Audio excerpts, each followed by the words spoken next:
तारीख में ना एक ऐसी पेशन गोई का जिक्र मिलता है जो ताकत, नाफरमानी और फिर इलाही इंसाफ की एक बड़ी गहरी दास्तान है। तो आइए आज इस बयानिए को जरा खोल कर देखते हैं। शुरुआत करते हैं इस इक़्तिबास से।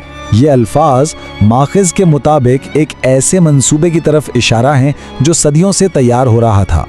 और यहीं से वो सवाल उठता है जो इस पूरे बयानिए की बुनियाद है, क्या तारीख खुद को दोहरा रही है? यानी क्या जो कुछ माजी में हुआ वो आज की दुनिया में दोबारा हो रहा है? चलें इस इम्कान को ज़रा गहराई से समझते हैं।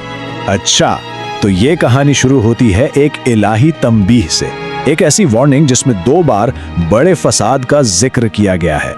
माखिज़ के मुताबिक ना कुरान ने बनी इसराइल को पहले ही खबरदार कर दिया था कि वो ज़मीन पर 2 मरतबा बड़ा फसाद मचाएंगे। और यहाँ फसाद का मतलब सिर्फ कोई लड़ाई झगड़ा या बदआमनी नहीं, बल्कि इससे मुराद है तकब्बुर, जुल्म और अल्लाह के कवानीन से खुली बगावत। और पेशन गोई ये थी कि जब भी वो ऐसा करेंगे तो हर बार उसके बाद एक बहुत सख्त सजा आएगी।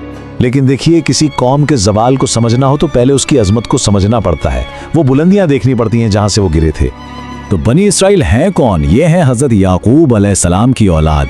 अल्लाह ने उन्हें मुंतखब किया था और माखिज़ के मुताबिक अपने ज़माने की तमाम कौमों पर फजीलत दी थी। कुरान में भी इसका जिक्र है कि ए बनी इसराइल, मेरी इस नेमत को याद करो और ये कि मैंने तुम्हें तमाम जहान के लोगों पर फजीलत दी। और ये फजीलत कैसी थी? अल्लाह ने उन पर बेमिसाल नेमतें बरसाईं। सोचें जरा, उनमें अजीम पैगंबर भेजे गए, मूसा, दाऊद, सुलेमान, ईसा अलैहिस्सलाम। उन पर आसमानी किताबें उतरी, तौरात, ज़बूर, इंजील। उन्हें ऐसे मोजज़ात दिखाए गए जिनकी तारीख में मिसाल नहीं मिलती। समंदर का फट जाना, सहरा में बादलों का साया, और तो और आसमान से मनो सलवा जैसा खाना उतरना। लेकिन इतनी सारी नेमतों के बावजूद माखिज़ बताता है कि फिर नाफरमानी का एक ऐसा सिलसिला शुरू हुआ जिसने उनकी पूरी तकदीर ही बदल के रख दी। और ये कोई एक आध बार नहीं हुआ, नाफरमानी का ये सिलसिला बार बार दोहराया गया। आप देखें, हजरत मूसा कोहे तूर पर गए तो पीछे उन्होंने सोने के बिछड़े की पूजा शुरू कर दी, आसमान से उतरा हुआ खाना ठुकरा दिया और जमीनी चीजें मांगी। उन्हें जब मुकद्दस सरजमीन में दाखिल होने का हुक्म मिला तो डर के मारे इनकार कर दिया।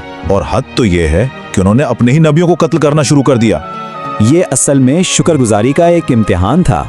एक तरफ अल्लाह की तरफ से आसमानी मन्नो सलवा था और दूसरी तरफ उनकी फरमाइश थी जमीनी प्याज, लहसुन और दालों की। यानी उन्होंने बेहतरीन नेमत को छोड़कर कमतर चीज का इंतखाब किया। तो फिर इस नाफरमानी का नतीजा क्या निकला? इस बयानिए के मुताबिक इन आमाल के नतीजे में आई एक बराह रास्त और शदीद इलाही सजा। उनकी बगावत का जवाब कुदरत की तरफ से दिया गया। याद है, उन्होंने मुकद्दस सरजमीन में दाखिल होने से इनकार किया था। इसकी सजा में अल्लाह का फैसला आया 40 साल। जी हाँ, पूरी की पूरी कौम 40 साल तक एक सहरा में भटकती रही। कुरान में सजा का जिक्र इन अल्फाज में है। यह सहरा, जिसे तारीख में मैदान तीहा कहते हैं, उनके लिए एक खुली जेल बन गया था। सोचें, वो रोज सुबह इस उम्मीद पर निकलते कि आज शायद कोई ठिकाना मिलेगा, मगर शाम होते होते वहीं वापस पहुंच जाते जहां से सफर शुरू किया था। 40 साल तक यही होता रहा। लेकिन बात सिर्फ ज़ाहिरी नाफरमानी की नहीं थी। माखूज़ के मुताबिक पर्दे के पीछे एक ज्यादा गहरा, एक पोशीदा एजेंडा भी चल रहा था। एक ऐसा एजेंडा जो जादू और खुफिया मंसूबों से जुड़ा हुआ था। इस इल्म को आज कबाला के नाम से जाना जाता है। माखिज़ के मुताबिक ये यहूदी रूहानियत की एक बहुत पुरस्रार शक्ल है जो असल में कदीम जादू से निकली है। वही जादू जिसे हजरत सुलेमान अलैहिस्सलाम के ज़माने में शयातीन सिखाया करते थे। और इसका मकसद क्या था? दुनिया पर कंट्रोल हासिल करना। और माखिज़ का हतमी दावा यह है कि सब कुछ एक बहुत बड़े मंसूबे का हिस्सा है, एक ऐसा मंसूबा जिस पर हजारों साल से काम हो रहा है, और वो है हेकले सुलेमानी की दोबारा तामीर। अब यहाँ आकर ये सारी तारीखी दास्तान सीधा हमारे आज के दौर से जुड़ जाती है। माखिज़ इसी कदीम पेशन गोई को लेकर आज के हालात पर लागू करता है। तो देखें, ये पेशन गोई 2 हिस्सों में है। पहला फसाद वो माजी की बगावतें थीं जिनके नतीजे में उनका हैकल तबाह हुआ। फिर आई पहली सजा, यानी जलावतनी और महकूमी। लेकिन पेशन गोई में एक दूसरे और ज्यादा बड़े फसाद की भी खबर दी गई थी। तो सवाल ये उठता है कि क्या आज दुनिया में जो कुछ हो रहा है, क्या ये इसी दूसरे फसाद की तकमील है? और आखिर में कुरान की ये तनबीह एक उसूल वाज़े करती है, एक शर्त, अगर तुम फसाद की तरफ लौटोगे तो हम भी सजा की तरफ लौटेंगे।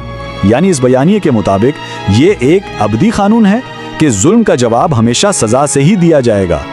तो ये पूरा बयानिया तारीख को एक ऐसे इखलाकी इम्तिहान के तौर पर दिखाता है जो बार बार दोहराया जाता है, और ये हमें ताकत और जवाबदेही के ताल्लुक पर सोचने पर मजबूर करता है।